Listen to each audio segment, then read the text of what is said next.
Hi everybody, welcome to the second video of the asynchronous portion of the class. This is for use with people who want to use drama tools in the classroom. So in the second video I asked you to pause and come to this video if this is something that interests you in regards to the use of drama tools and one of the tools I'm talking about, which is signing the contract. Additionally, if you look at my little Word document here I created, we're going to look at some other tools as well. Usually what we do after we sign a contract is we talk about focal points, and then we check our students to see what level they are on in their ability to focus. Then we are going to do a couple of practices on some games here, one called passing a sound, one called passing an object, a pretend object, one-word stories, also called yes and, a concept in improv, and then zip, zap, bop. Those are the games we're going to look at. And here's what we're going to do. We're going to do the signing the contract first. So I'm going to zoom out here and get up. And we're going to do signing the contract. So what we're going to do here is I'm going to put on some calming music. And hopefully you're hearing the Zen-like music as I go. And what we're going to do is usually when I am in my classroom is I go to students and I have them get around me in a circle, right?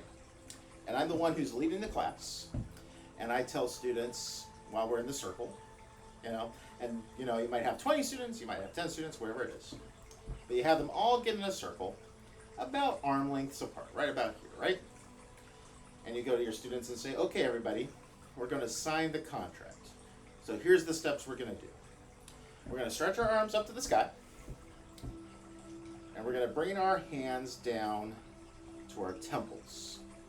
And we're going to close our eyes, and we're going to take a quick 5-second trip to someplace calming and relaxing. For me, when I think of calming and relaxing, I think of the beaches of Hawaii.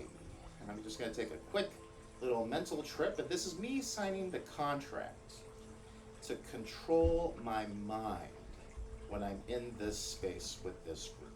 So when we're signing the contract, we're signing the contract for our mind that we're going to do our best to be present in the given time. So a 5-second trip, 5, 4, 3, 2, 1. Go ahead and open your eyes and bring yourself down to your vocal cords. And take a quick breath. And then let it out.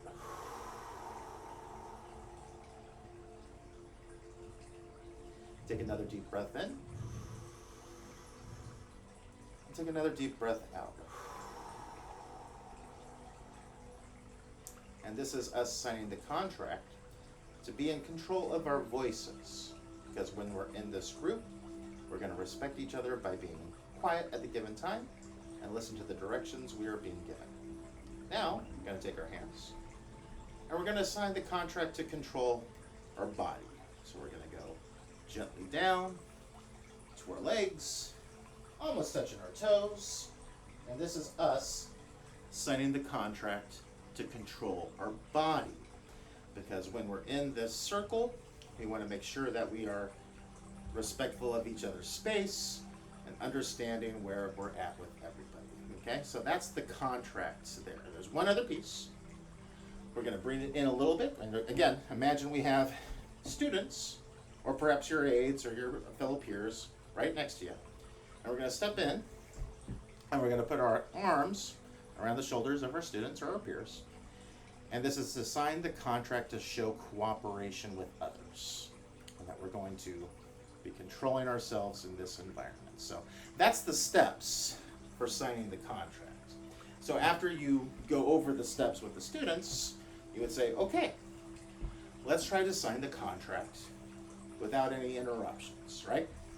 So we're going to start by raising our hands up in the air and bringing them down to our mind.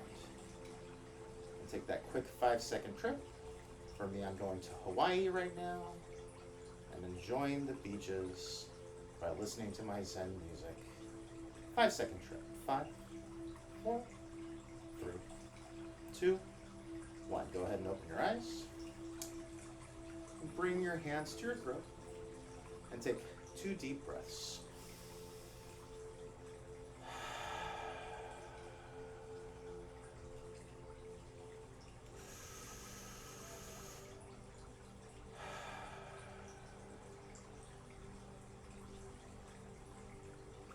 And that's us signing the contract to control our voices. Take your hands, bring it down your body. This is us signing the contract to control our body. Everybody stand up, bring it in, put your hands around the shoulders of your neighbors. And this is us signing the contract to control ourselves with others, our body. And that is a simple contract sign. Again, all you really need is a little Zen music to play while you're signing the contract. And you're in a circle with your group. And this is where we get into some of the other games with this particular aspect of this strategy. So now we're getting into focal points. So usually I do this right after signing the contract. And when we talk about focal points, what we're talking about is basically concentration and practicing how we as individuals concentrate in different spaces. Now, for the purposes of this class, we're talking about art, we're talking about wanting to respect others. So when we have our eyes on a focal point, typically what you're looking at, slight bend to your knees, hands to your side, and you're staring off at some space inside your room that's going to be your focal point. So for me, right now, I got my hands to my side, I got my legs spread apart, and I'm looking directly in front of me, and in front of me is a little spot that has a line with a blue piece of paper, and then the wall right there. I'm looking at that particular spot right there. That's my focal point. And that's the place that I'm concentrating my hardest so as not to be distracting to others. I'm just trying to show that I'm here in the moment, listening and understanding what's being said to me. So what you're going to do is after you sign the contract is you have students go, okay, say to your students, okay, we're going to practice looking at a focal point. Here's your arms, here's your legs, stare at that focal point, showing me that you've signed the contract to control your mind, your voice, your body, and your respect for others by doing this practice of staying in a focal point for 5 seconds. 5, 4, 3, 2, 1. And that's it. It's the simple practice for a focal point. Okay? Now, we are going into the third step, which is what level are you on? And for this, I'm going to sit down. But please understand that right now, I'm in a circle with the rest of the group, standing with all my students. And this is what I'm doing here with what level you're on, okay? We've signed the contracts for all these things, and I've talked about focal points with the classroom. Now, we're going to see how practiced students are and able to follow through with the discussions of the contract. So, I'm the one leading the lesson, and let's just pretend that everybody here is a part of the circle right now. If you're watching this right now, you're a part of my circle. We've gone through signing the contract, and right now you have done the focal point, and now I'm saying I'm going to see what level you're on, okay? I'm going to say everybody, 5, 4, 3, 2, 1. Eyes on a focal point, show me your correct stance. Now, during the focal point, I said you have to have your legs slightly apart, hands to your side, staring at a focal point. If any of your students are doing this, or picking their nose, or messing around with their feet, well, guess what? They're not showing you that they're being respectful of the contract they just signed. So you might look around, do a quick look, and go, hey, I'm noticing that some people are not following through with the contract we just signed. And remind them about what a good focal point looks like and what a good contract sign looks like. It might take you 3 or 4 times to practice this, but I would suggest you do that because you want to get to step 4 of what level you're on eventually. Okay? So here's what I mean by the different levels. You're the one leading the lesson. Let's say you did the whole contract sign, you've done the focal point, and now everybody is staring at a focal point after you say we're going to try level 1. Here's what level 1 looks like, okay? You're going to stand, you're going to be standing, and you're going to say we're going to start level 1 in 5, 4, 3, 2, 1. Eyes on a focal point, level 1. You're going to go into the interior of the circle, and you're going to be walking around the interior of the circle, looking at all your students directly in the eye, like this.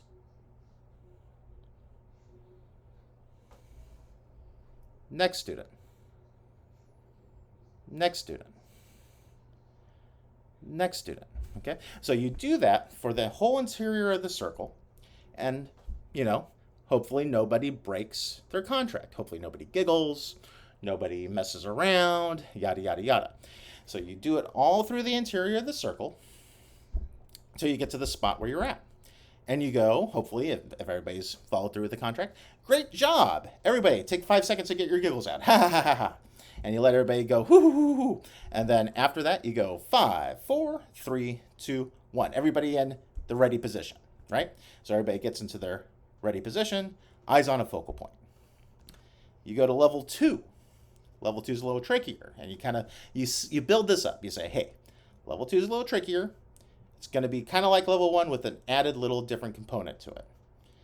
So 5, 4, 3, 2, 1, eyes on a focal point, level 2. You go into the interior of the circle, and you start walking to each of the students. Only this time, here's what you're doing.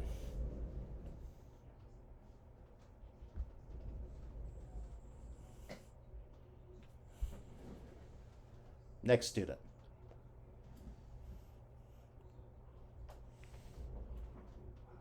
Next student. Next student. And that's level 2. I'm not saying anything, but I'm making goofy faces, right? And I'm trying to break their contract. Now, as you do this, if students break contract, you can look at them and go, you were at level 1, not level 2. Please go take a seat at your desk. When I get, again, this is kind of where you have to know where your students are at. If you have students who are going to be upset that they're not going to be part of the game anymore, you might want to say, hey, go take a break. We can try level 3 and bring them back into the group. Or, I had somebody who broke contract. Let me go back to the original group. We're going to retry it all and give them another shot, right? You kind of have to kind of figure out where your students are at and how they're doing with things. Because if you just say you're out and they don't like that, and you're dealing with students who might have emotional behavioral challenges or trauma or things like that, they might not like that. So kind of play it by ear. Think about what you want to have happen for your students and where you want to go with the game before you do it. If they're going to have multiple opportunities, or hey, you didn't make level 2, why don't we bring you in for level 3 and we'll give it another shot. That kind of idea. But this is kind of where it's fun. It's goofy, and you're probably going to have a couple kids who just go, oh my God, I can't handle this, right? And some kids might even say, I'm having a hard time, I'm going to take a break. And that's fine too, okay? But the whole point is trying to get your students to the point where they can avoid distraction, stay focused, and be part of the group with understanding the contract of their behavioral expectations, okay? So you do level 2. Let's say everybody does well at level 2. You make it to your original spot, and you go, okay, guys, great job. 5 seconds. Ha, ha, ha, ha, ha. Everybody get your giggles out. They get their giggles out, and then you go 5, 4, 3, 2, 1, eyes on a focal point. We're going to go for level 3. Now, for level 2, I was just making faces, right? For level 3, you go into the interior circle, you turn around, you look at all your students, and you start doing things like this.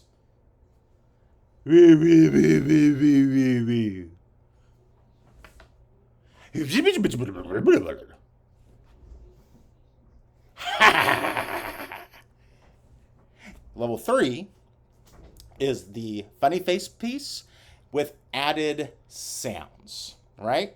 So we went from just straight faced to funny face with sounds. That's level 3, okay? And you do level 3 and you go around the group and they make it. Level 4. Level 4 is where students get to do level 3 to the rest of the group, and they're trying to make you crack the hardest. Good luck with that, right? So that's the idea of signing the contract, eyes on a focal point, and what level you're on.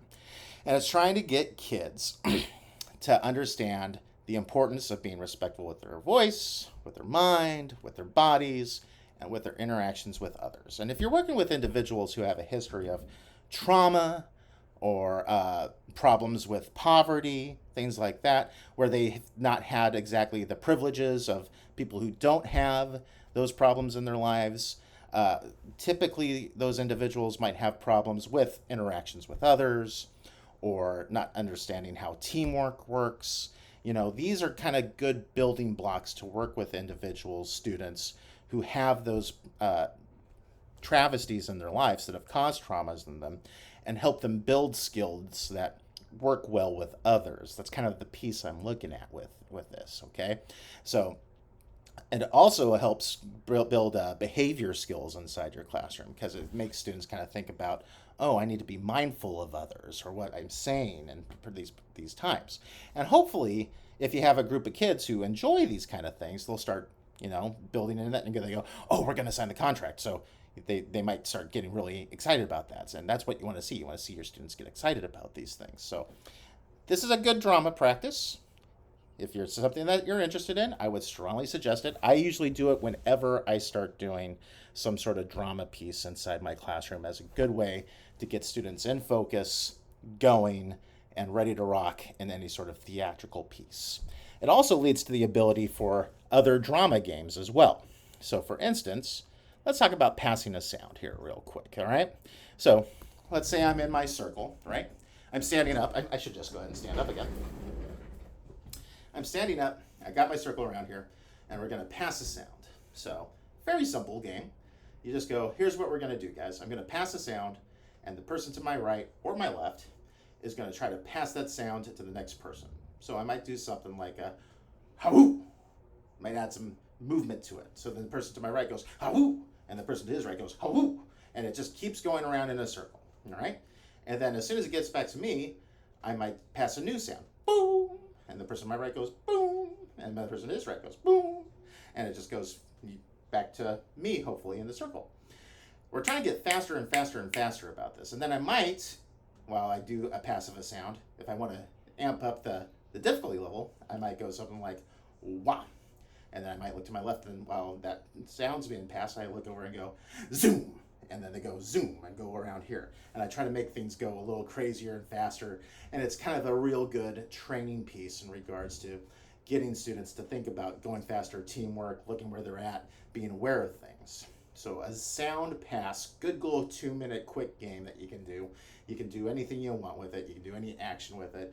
You can do whatever you want with it, really. But the whole point of it is try to get faster, faster, faster, faster, faster, and get more involved in the game. Okay, so that's a real quick game you can do in regards to when you have your group in a circle like that. Passing a pretend object, very similar to passing a sound, only with this one, you don't necessarily have to pass the thing to your left or your right. You can look at somebody directly, point, and say, I'm passing an object to you, okay? So let's say I have my student Kevin right across. I could go, Kevin, Ninja Star. And Kevin goes, oh, Ninja Star. Zoe, Ninja Star. And Zoe catches the Ninja Star. It's all pretend, right? I might go, oh, I have this cute little kitten right here in my hand. Here you go, Ryan. Hold the kitten. And then Ryan grabs the kitten and goes, oh, this cute little kitten. Zoe, catch. You get that play with the passing of an object, And if the kids get a little too silly, you could go 5, 4, 3, 2, 1, eyes on a focal point. And hopefully everybody freezes and gets back into the spot if they're getting too silly with the game. But you can do multiple things with that. You can pass a football. You can pass a basketball. You can pass a lead balloon. Oh, it's so heavy. And try to have students think about the way these objects feel and get involved in the game. And that's the quick game of passing an object, a make-believe object. Again, these are quick little 1 or 2 minute games that you can get your kids involved in, interested in, get them hooked in. Lots of cool little things you can do with that. One-word stories. So this is kind of a higher level thinking one. Again, we're in groups. Let's say that we are in our circle. And the whole point of one-word stories is a first person, me in this case, leads a story with one word. Ben, my first name. And then I pass it to my right. And the person on the right might say, was. Passes to the right. A. Pass to the right. Brilliant. Pass to the right. Man. So we keep going, all right? And this brings up the idea of yes and. In improv, when you're doing an improvisation, if you ever get stuck, the idea of yes and will help you keep going. So you kind of bring up that idea that, hey, if you're ever stuck, go with yes and the next person and, because you're always trying to keep the story going, which is a difficult concept for some students to do, the idea of continuing a story. So Ben is a brilliant man. I'm not, but that's what I'm going with. The next person might go, yes. And the next person might go, and he is a 49ers fan. We're trying to keep the story going and bringing up ideas of yes and in improv and developing our ideas. That's the point of the one-word story. If you have students who have problems with creating stories or writing or things like that, this might be a good little warm-up piece to do for language arts and showing everybody what other people can think of in regards to a story in the classroom. It doesn't even have to be about a person. It can be about, calculators are a useful tool. Things like that. You can go anywhere you want with it. But the whole point of the one-word story is to, let's say I have a class of 20, is to try to get around maybe once, maybe twice. It all depends on the abilities of your students and where your students are at. That's the idea behind that game. Zip Zap Bop, one of my favorite games, and this one I'm going to stand up for, okay? And this one is kind of a thinking game, and this is one of the ones I usually end any circle with, okay? And it's a game where you got zip, you got zap, and I'm sorry. You got zip, you got zap, and you got bop. All right. So I have an imaginary ball here, right? Bam. Here's my imaginary ball. It's a very small ball, right? But it's right here in my hand. There's one of three things I can do. Well, two things really with this ball that I can do. I can either zip it to my immediate left or right. I can zap it to somebody across the way from me, or I can bop it. All right. So let's talk about this a little bit. Let's say I have the ball, and I pass it to my person on the left. I'll look at them directly in the eye, and I'll say zip. That person will now have the ball. Okay. That person will have the ball, and they might look to the left and say zip, and pass it to the person immediately to the left. They can't zip it back to the right. Okay. If they have the ball and they want to go back to the person that originally sent it, they would have to go bop. Okay? So let's say I have the ball. I go zip. The person on my immediate left goes bop. I have the ball back. That's how that works. Okay? Now let's say I have the ball and I see my friend Ryan over here across the way. I'll look at him and say zap. And this is where direct eye contact is a big thing, because you want to look at the people that you're going to be passing this ball to, and you want the other people to be paying attention. If they're not paying attention, they're going to be out of the game. This is kind of the final elimination game, if you will, after all the other games. So I have the ball. Zip. Person has the ball. Zip. Person has the ball. Zip. Person has the ball. Zip. Bop. Person who has the ball still has the ball. Zap. He zaps it over to somebody across the street, across the way. Zip. Bop. He has a bend.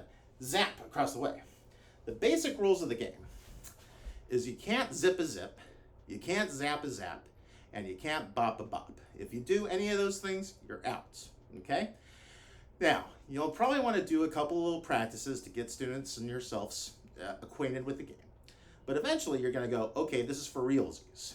And you're going to start having people leave the circle as they zip zips, zap zaps, bop bops, maybe they lose concentration, and you try to speed it up. And if somebody takes too long to figure out what to do, like 2 or 3 seconds, you might go, and go, you're out, okay? Really depends on what you want to do. But eventually, you're going to get to the point where there's only 2 of you left, all right? And when there's only 2 of you left, you have one person stand here, you have another person stand here with their backs to each other, and you do a 10-second countdown. And those people go to different corners of the room. You might try to hide behind a chair or something. And when you get to 10, they'll turn around and they'll go zap. And it's basically kind of like a shootout at the OK Corral kind of thing. Whoever zaps the other person first is the winner of the game. And that's the idea. So these are just some of the drama games I bring up inside my class that I thought would be good tools for people to think of. Some of these games are on the Drama Games website that I brought up in an earlier part of the video. But these particular games I learned at the art workshop that I did 15 years ago that I still use in my teacher's toolbox today. They're fun. I enjoy them. Kids really dig it. And it is a good bridge to other drama pieces you might do inside your classroom. And that, folks, is the end of the 3rd video and this portion of the asynchronous assignment. I hope you enjoyed it. And I'll see you guys at the next class. Bye-bye.